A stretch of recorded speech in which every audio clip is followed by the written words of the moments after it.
Mga kapatid, good day po sa atin lahat. And while we are in the lockdown period, mayroon po akong gustong isuggest sa atin. This is best time po mga kababayan, mga kapatid, to meditate sa Word of God.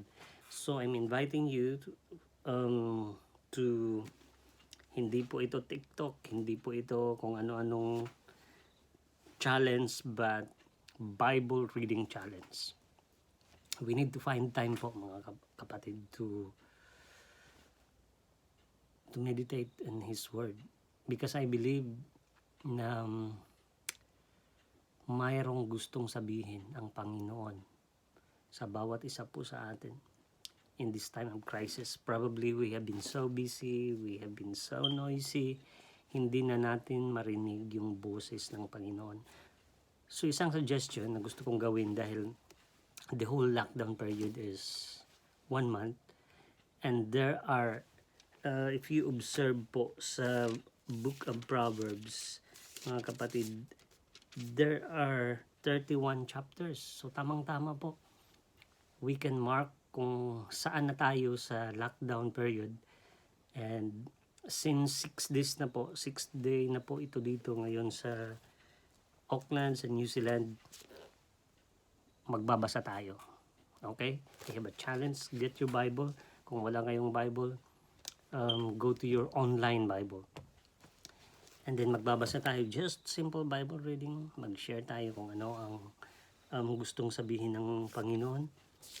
And I tell you, this will also improve your reading skill, your hearing skill, your comprehension. Pag na-develop natin yung habit of Bible reading, pati yung pagbasa natin, yung pag-pronounce ng mga words. So, I got an NIV version here. Just grab your copy of the Bible and then magbabasa tayo. Okay? So ngayon magbabasa tayo ng 6 chapters from the Book of Proverbs, and every day after that 1 chapter up to the end of the lockdown. Okay? Proverbs chapter 1. Verse 1. The Proverbs of Solomon, son of David, king of Israel.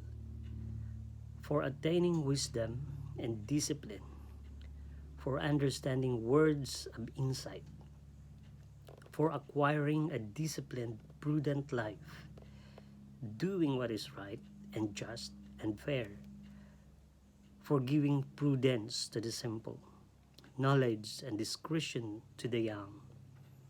Let the wise listen and add to their learning, and let the discerning get guidance. For understanding proverbs and parables, the sayings and riddles of the wise. The fear of the Lord is the beginning of knowledge, but fools despise wisdom and discipline. Warning against enticement. Verse 8. Listen, my son, to your father's instruction, and do not forsake your mother's teaching. They will be a garland to grace your head, and a chain to adorn your neck. My son, if sinners entice you, do not give in to them. If they say, come along with us, let's lie in wait for someone's blood. Let's waylay some harmless soul. Let's swallow them alive, like the grave, and whole, like those who go down to the pit. We will get all sorts of valuable things and fill our houses with plunder. Throw in your lot with us, and we will share a common purse. My son, do not go along with them. Do not set foot on their paths, for their feet rush into sin. They are swift to shed blood. How useless to spread a net in full view of all the birds. These men lie in wait for their own blood. They waylay only themselves. Such is the end of all who go after the ill-gotten gain. It takes away the lives of those who get it. Verse 20. Wisdom calls aloud in the street. She raises her voice in the public squares. A the head of the noisy streets, she cries out. In the gateways of the city, she makes her speech.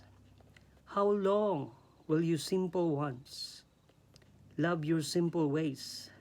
How long will mockers delight in mockery and fools hate knowledge?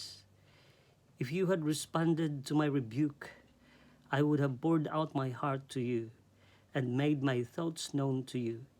But since you rejected me when I called, and no one gave heed when I stretched my hand, since you ignored all my advice and would not accept my rebuke, I in turn will laugh at your disaster.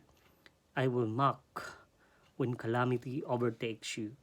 When calamity overtakes you like a storm, when disaster sweeps over you like a whirlwind, when distress and trouble overwhelm you. Verse 28. Then they will call to me, but I will not answer. They will look for me, but will not find me. Since they hated knowledge and did not choose to fear the Lord, since they would not accept my advice and spurned my rebuke, they will eat the fruit of their ways and be filled with the fruit of their schemes. For the waywardness of the simple will kill them, and the complacency of fools will destroy them.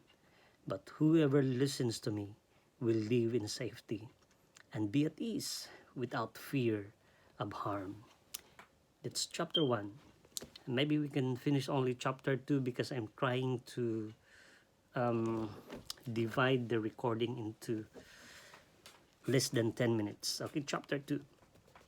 My son, if you accept my words and store up my commands within you, turning your ear to wisdom and applying your heart to understanding, and if you call out for insight and cry aloud for understanding, and if you look for it as for silver and search for it as for hidden treasure, then you will understand the fear of the Lord and find the knowledge of God.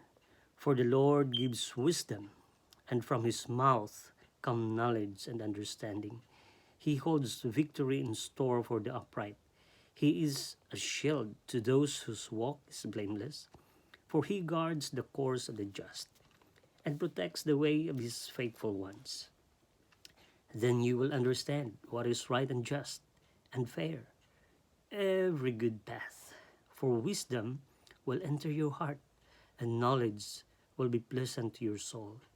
Discretion will protect you, and understanding will guard you. Wisdom will save you from the ways of wicked men, from men whose words are perverse, who leave the straight paths to walk in dark ways, who delight in doing wrong and rejoice in the perverseness of evil, whose paths are crooked and who are devious in their ways. It will save you also from the adulteress, from the wayward wife with her seductive words, who has left the partner of her youth and ignored the covenant she made before God. For her house leads down to death, and her paths to the spirits of the dead. None who go to her return or attain the paths of life.